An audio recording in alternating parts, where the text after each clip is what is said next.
Il facture 72 000 € pour une publication par jour et ça, il fallait que je vous en parle dans cette vidéo.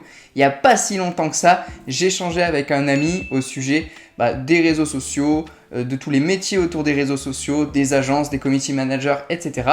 Et il m'a raconté une petite histoire, une expérience qu'il a eue par rapport au titre de cette vidéo. Et je me suis dit qu'il fallait que je vous raconte cette histoire. Donc aujourd'hui, ça va être un format plus histoire avec quelques conseils à la fin et une petite morale de cette histoire-là. Donc je vous invite à vous installer confortablement, prendre votre petit thé, votre petit café, et puis on va voir tout ça ensemble dans cette vidéo. C'est parti!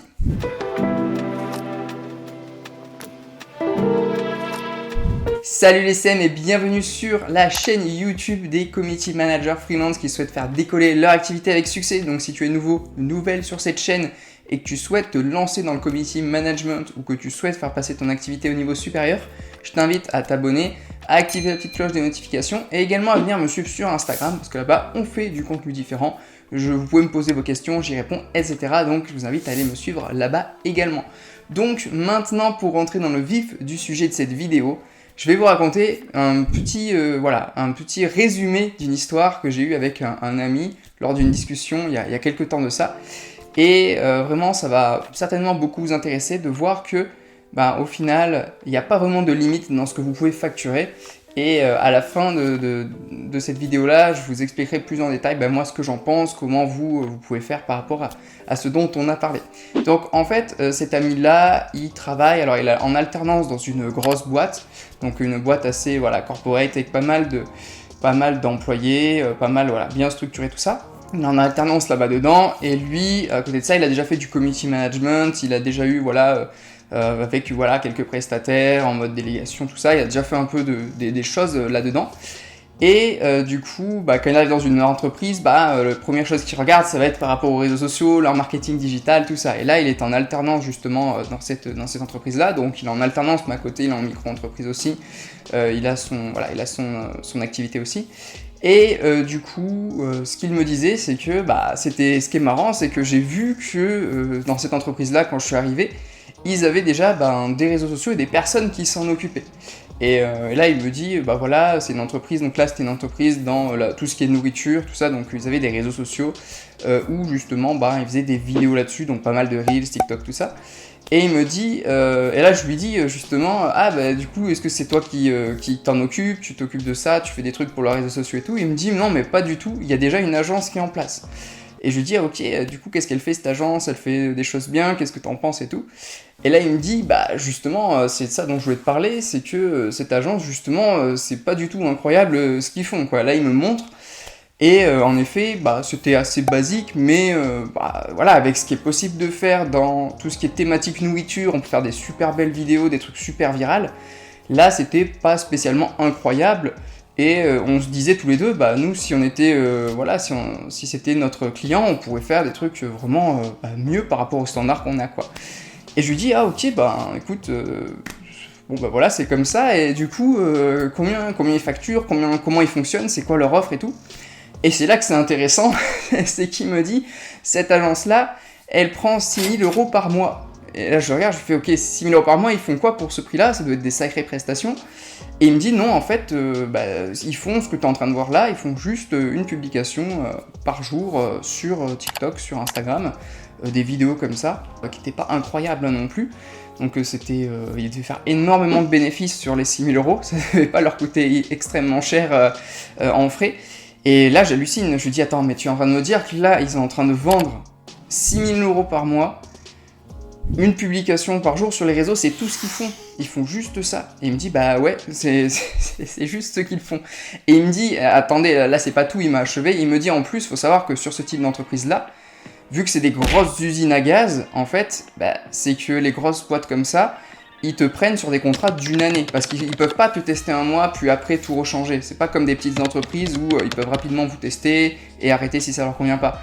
Là, ils peuvent pas se permettre de faire ça parce que quand on travaille avec des grosses boîtes comme ça, en fait, c'est que il y a tellement d'intermédiaires, il y a tellement de rendez-vous à avoir pour savoir s'ils vont travailler avec toi ou non, qu'une fois que tu travailles avec eux, que le contrat est signé, c'est pour 1 an, et à la fin de cette année-là, ils choisissent si oui ou non ils continuent. Mais ils peuvent pas se permettre de tester une semaine ou 2 ou un mois, et puis après d'arrêter. Donc il me dit en plus ce contrat est sur 1 an, donc vous faites le calcul, ça fait 72 000 euros. Et en gros ils explosent le plafond micro-entrepreneur juste avec un client quoi. Et là j'hallucine, je me dis ok, donc tu es en train de me dire que là il y a des agences qui facturent des 72 000 euros par an pour faire des trucs complètement par rapport au prix qui sont nuls quoi. Par rapport au prix tu m'aurais dit ils facturaient ça peut-être 1000 balles par mois, j'aurais dit à la limite. Mais là, franchement, pour ce qu'ils faisaient, c'était vraiment pas incroyable. Et je me suis dit, ah ouais, mais en fait, il y a vraiment des agences ou des prestataires de services qui arrivent à vendre des trucs où le prix est ici et la qualité de la prestation est là. Et là, j'hallucine et il me dit, mais c'est exactement ça. Moi, en ce moment, parce que moi, je travaille beaucoup avec des gens du web, donc ils ont certains standards, tout ça. Donc, généralement, les prestations que tu vas leur vendre sont pas mal corrélées au prix. Mais il me disait, ce qui se passe dans les grosses boîtes corporate, généralement qui ont énormément de budget et qui n'ont pas toujours des gros standards en termes de ce qui se fait en marketing digital, eh bien ils vont investir énormément d'argent juste pour de la présence. Ils vont même pas regarder s'il y a un retour sur investissement, si c'est intéressant pour eux. Alors pas toutes, mais il me dit il y en a beaucoup comme ça. Et comme ils n'ont pas des standards très élevés, il y a des agences ou des personnes qui ont un bon réseau ou qui sont dans ce réseau d'entreprises et qui vont arriver en fait à travailler avec ces grosses boîtes sans non plus faire des trucs incroyables. Et c'est vrai que moi, à plusieurs reprises, j'ai vu des grosses agences ou des personnes qui travaillaient, qui proposaient des choses à des prix très élevés, mais derrière, c'était pas incroyable ce qu'ils faisaient et c'était vraiment décorrélé du prix, le rapport qualité-prix était mauvais.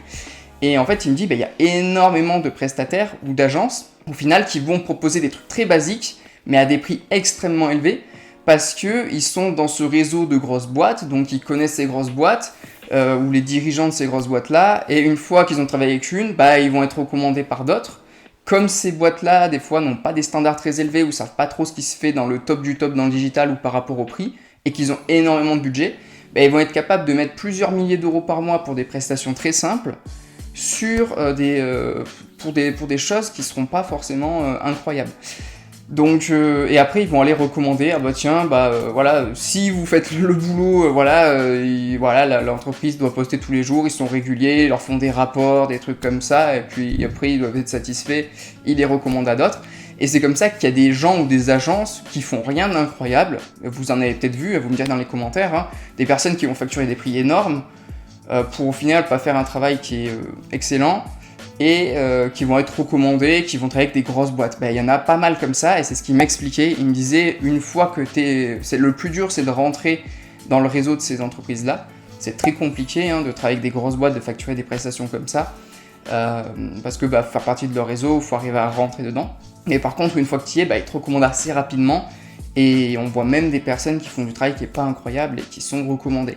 Donc moi je me suis dit que j'allais vous partager cette expérience-là parce que je trouve ça incroyable en fait que des entreprises arrivent à facturer ça pour des choses qui sont pas si incroyables, parce que pour 6 000 euros, je peux vous assurer que moi j'aurais jamais osé facturer 6 000 euros ce qu'ils proposaient, et pour 6 000 euros j'aurais proposé un truc bien plus complet quoi. Là c'était vraiment pas incroyable, et je pense que vous avez peut-être déjà vu des personnes, des entreprises qui facturent énormément, qui arrivent à facturer des milliers d'euros pour au final juste des fois de la présence, de la notoriété. Et j'ai eu un autre retour d'une autre personne une fois qui me disait, mais tu sais, il y a des entreprises, elles vont payer énormément pour juste avoir de la visibilité, être présentes sur les réseaux sociaux.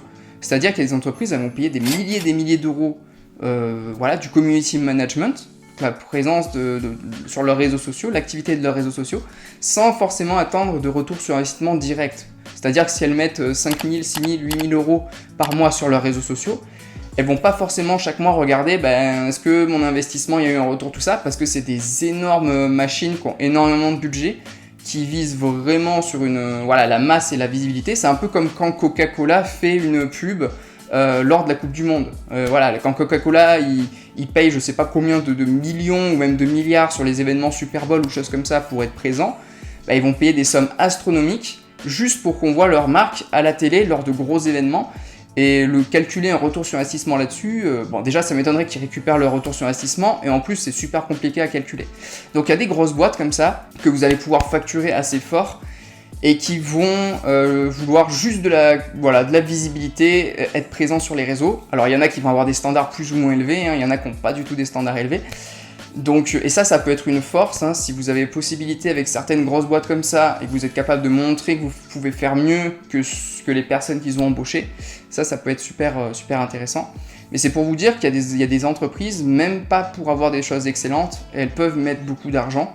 Et donc si vous débarquez et que vous proposez vraiment quelque chose d'excellent en corrélation avec le prix, vous pouvez tout cartonner, et ça c'est super intéressant. Donc au final, quel est le conseil que je veux vous donner à travers cette vidéo? Pourquoi est-ce que je vous parle de ça? C'est pour vous montrer qu'au final, il n'y a pas vraiment de limite dans ce que vous pouvez facturer. Alors je ne vous dis pas de facturer des choses complètement décorrélées de leur prix. Je ne vous conseille pas d'aller proposer 6 000 € par mois pour faire une vidéo par jour pas incroyable sur des réseaux sociaux d'entreprise. Par contre, ce que je peux vous proposer en revanche, c'est de ne pas vous limiter en termes de prix, de vous dire qu'il y a des très grosses entreprises qui sont prêtes à mettre le prix si derrière c'est intéressant pour elles. Ensuite, ces grosses entreprises-là, évidemment, elles ne sont pas faciles d'accès. Je ne suis pas en train de vous dire, tout le monde voudrait travailler avec Google ou Apple, ou voilà. Mais je veux dire que il faut pas vous limiter. Et ces entreprises-là, généralement, c'est du réseau. Il faut aller dans des événements où vous allez pouvoir parler avec les personnes décisionnaires, donc des événements d'entrepreneurs, arriver un peu à défoncer les portes ou à rentrer en contact avec des personnes qui les connaissent pour qu'ils vous mettent en contact. Enfin, voilà, c'est vraiment là du pur réseau. C'est généralement, en restant chez vous, en envoyant 3 mails, ça va être très compliqué. Même sur LinkedIn ou quoi, ça peut être délicat, quoique c'est possible. Mais ces grosses entreprises-là et ces grosses structures, c'est sûr que c'est compliqué, c'est plus compliqué que les autres de travailler avec, mais vous pouvez vraiment avoir des gros revenus avec ces entreprises-là et juste avec un client pouvoir vivre, donc c'est assez impressionnant. Et si derrière vous faites de la qualité, parce que moi je ne vous conseille pas évidemment de vendre des prestations très légères à des prix énormes, je vous conseille de vraiment proposer de la qualité et vraiment derrière pouvoir avoir un prix qui vous convient, mais que derrière la qualité soit là aussi, même si, et pas forcément profiter, même si des fois certains clients n'ont pas des standards très élevés et qui se contentent de peu, vous dire je peux faire beaucoup mieux pour ce prix-là et donner le max. Donc c'est vraiment ça que je voulais vous partager dans cette vidéo, c'est que il n'y a pas vraiment de limite à ce que vous pouvez facturer. Mais derrière, il faut évidemment ces clients aller les chercher, c'est pas les plus simples évidemment. Et derrière également, faut que la qualité suive, parce que peut-être qu'il y a des entreprises qui vont pas avoir des standards élevés, mais c'est pas le cas de 100%. Là, c'était le cas dans cet exemple-là et d'autres entreprises qu'il m'a montré, parce qu'il m'avait montré d'autres choses également.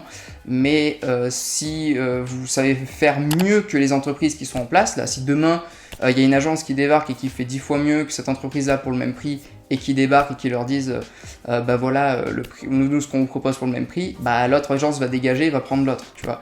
D'ailleurs c'est ce qu'il me disait, mon pote avait dit justement au patron, là pour le prix c'est pas incroyable et tout, et ils avaient dit qu'ils terminaient l'année et qu'ils arrêtaient avec eux justement. Donc c'est pour vous vraiment vous montrer qu'en fait il n'y a pas vraiment de limite. Si derrière vous êtes capable d'aller chercher ses clients, un peu défoncer les portes, faire du réseau et aller interagir, ça c'est très très important, c'est ce qui va vous permettre d'aller décrocher des gros clients aussi, parce que si vous attendez juste ou que en envoyant 2-3 mails vous pensez que vous aurez des clients comme ça va être compliqué, et également derrière vous avez des bonnes compétences, et c'est là la clé pour aller chercher vraiment des très très gros contrats comme cela.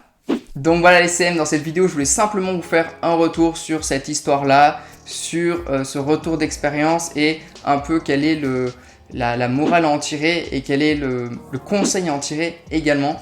En complément de cette vidéo, je vous invite à accéder à la formation offerte qui est dans la description. C'est une formation où j'explique de A à Z comment lancer avec succès votre activité de CM freelance.